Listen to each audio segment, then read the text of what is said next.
Tuinbonen zijn helden in de moestuin. Het zijn een van de eerste gewassen die je kan zaaien. Maar eigenlijk noemen we dat leggen. Waarom je het leggen noemt, dat leg ik zo meteen uit. Dus ik zou zeggen, blijf kijken. Goeiedag lieve mensen en welkom terug bij Jaspers Moestuinmagie. Laten we beginnen.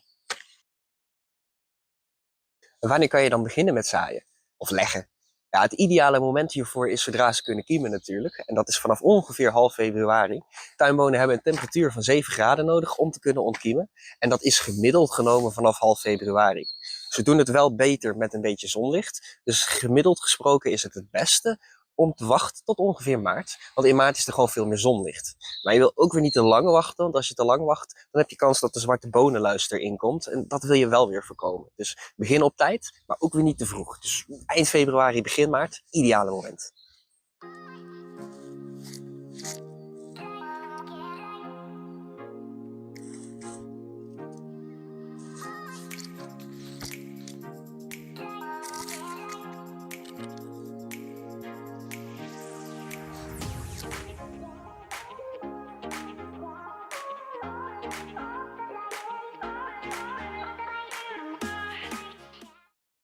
Waarom noemen we het eigenlijk leggen en niet zaaien?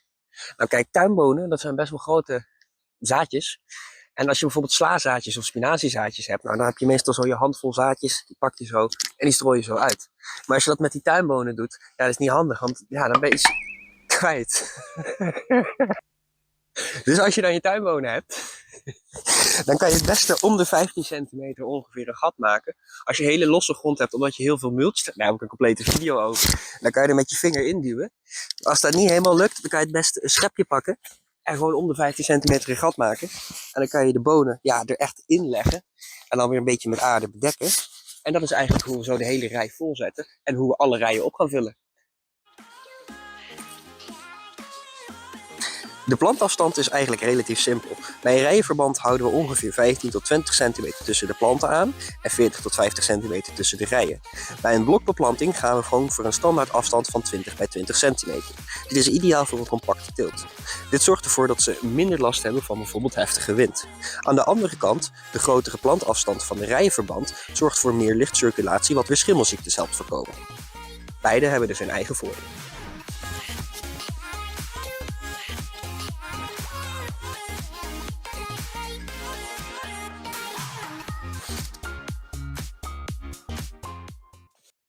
We hebben hier 2 mooie rijtjes volgeplant.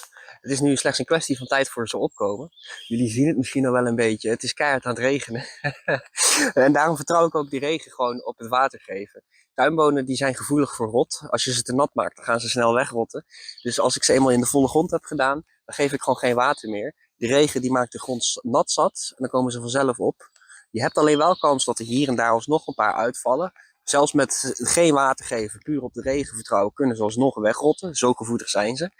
En je hebt ook een kans dat bijvoorbeeld ongedierte zoals muizen ervan eten. Dus als ik op een gegeven moment zie dat de meeste zijn opgekomen, maar er zitten nog een paar gaten in de rij, ja, dan doe ik gewoon een paar nieuwe tuinbonen in. En dan komt dat meestal wel goed. Je kan er natuurlijk ook voor kiezen om ze voor te kweken. Dit doen we dan het liefst in de koude kas, maar kan ook gewoon binnen. Als je ze maar zo snel mogelijk acclimatiseert, oftewel afhardt, zodat ze aan het UV-licht buiten kunnen wennen en dus niet verbranden. En op die manier zorgen we er dan voor dat de planten een kleine voorsprong hebben. Dit kan heel handig zijn als je last hebt van bijvoorbeeld muizen of duiven of vogels. Ja, welk soort van ongedierte of überhaupt dieren die aan je planten kunnen zitten dan ook. En het enigste wat je dan eigenlijk hoeft te doen is als je ze voorgekweekt hebt, ze gewoon op dezelfde manier in de grond uit te planten. Dat mag ook weer met zo'n touw dat je een strakke lijn aanhoudt. Maar het mag ook gewoon zelf op gevoel uitplanten. Nou, kan je dat uitplanten op verschillende manieren doen. Het efficiëntst is eigenlijk als je eerst alle plantjes even eruit haalt. Dat je ze alvast los klaar hebt liggen. En dat je ze dan 1 voor 1 zo erin kan doen. Dan kan je ook nog het makkelijkst eerst alle gaten klaarmaken.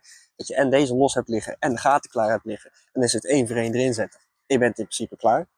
Zelf ben ik eerlijk gezegd een heel klein beetje lui. En vind ik het makkelijker om gewoon gat te maken. Het mooiste plantje uit te zoeken. Die erin te zetten. En dan het volgende gat te maken. En weer het plantje erin. Ben je alleen wel iets langer bezig. Maar ja, ik vind dat zelf gewoon fijner werken. Doe wat voor jou fijn werkt. Als jullie mijn vorige video over mulchen hebben gezien, dan weten jullie dat ik een groot voorstander ben van de boel mulchen. Nou is het leuke dat als je gewoon met zo'n klein handschepje door de mulch probeert te graven, dat dat relatief makkelijk gaat. Je kan het zo openscheppen en je hebt gelijk heel mooi de losse, rulle grond. Nou, het is een heel verschil. Ik zit hier op kleigrond. Veel mensen geloven dat niet als ze dit soort grond zien. Maar het is toch echt zo. We zullen eens even deze kant op lopen. Loop maar even mee. En dan heb je hier natuurlijk, in het midden zit het pad. Dus daar gaan we nou niet testen. We pakken echt, juist op de zijkanten heb je het pad waar de wielen rijden. Maar als je hem op het midden pakt, ja, zelfs als je hier probeert te graven, moet je heel veel moeite doen. Je krijgt er bijna niet in, laat staan eruit.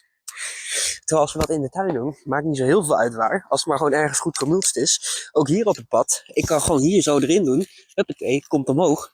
En ook hieronder heb je zelfs, ja, je ziet het is klei. Maar het is toch wel hele donkere klei, omdat er dus zoveel organisch materiaal in zit. Dankzij dat multje. Waar ik dus zo'n groot voorstander van ben. En daarom is het dus ook met bijvoorbeeld tuinbonen uitplanten vanuit een kistje in de volle grond. Ja, je steekt hem gewoon door je mulch heen. Ik kan hem eruit halen en erin zetten. Dus het is echt fantastisch om te mulchen. Moet je zeker doen. Kan ik hartstikke goed aanraden.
Nu we ze allemaal hebben uitgeplant, is het eigenlijk puur nog een kwestie van ze even aanwateren. Dus gewoon een beetje water geven, zodat alle aarde eromheen goed aansluit.